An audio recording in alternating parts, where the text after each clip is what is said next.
Hi, I'm Tom Lydon here in Hollywood, Florida at the Inside ETF conference. I'm here with Luke Oliver with DWS. Great seeing you, Luke. Thank you. You folks have a suite of ETFs that specialize in ESG. Still, there's only $22 billion in ESG. Where's this headed?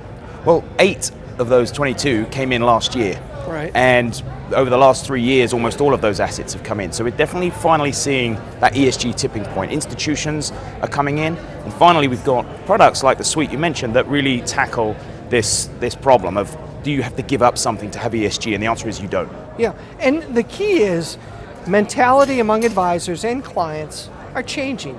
In the future, do you think it's going to get to the point where it's not a choice about ESG, but it will be kind of mandated that people will want that in their portfolios? People won't talk about ESG like we're talking about it today. It'll be your large cap core equity allocation, your investment grade fixed income allocation, and ESG will be built into all of those. It will become standard.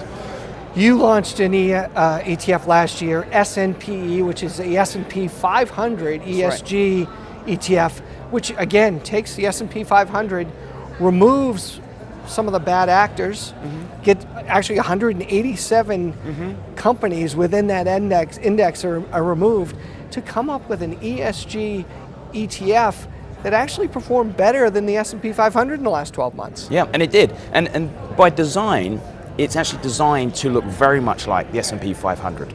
So historically, people were tackling ESG by either just buying these very much environmental, social, governance type stocks, which gave you something that looked nothing like the S&P 500, or people took out entire sectors like the energy sector to make it more green, and therefore ended up with something that looks completely different from a risk-return perspective from the S&P 500. So we've gone sector neutral and screened out some of the worst ESG actors from each sector, but also given you that benchmark. So we're not looking to, we're not expecting to show alpha right off the bat, but we've seen it keep pace, and that actually has outperformed over the last 12 months. So it's crazy. The market capitalization of the S&P 500 is something like $28 trillion, right?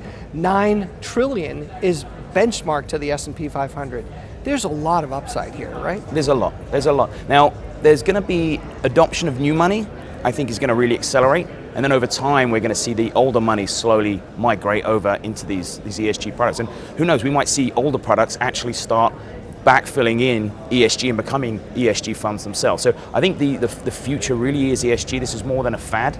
This is not even a trend. This is a changing approach to investing. And what we say about ESG is these are non-financial metrics to measure companies on factors that could have very economic impact on the performance of those stocks. So this is not a conflict with being a fiduciary. This is what investors need to look at. Absolutely. It's going to be a great year for ESG. Great seeing you, Luke. Thanks. Thank you.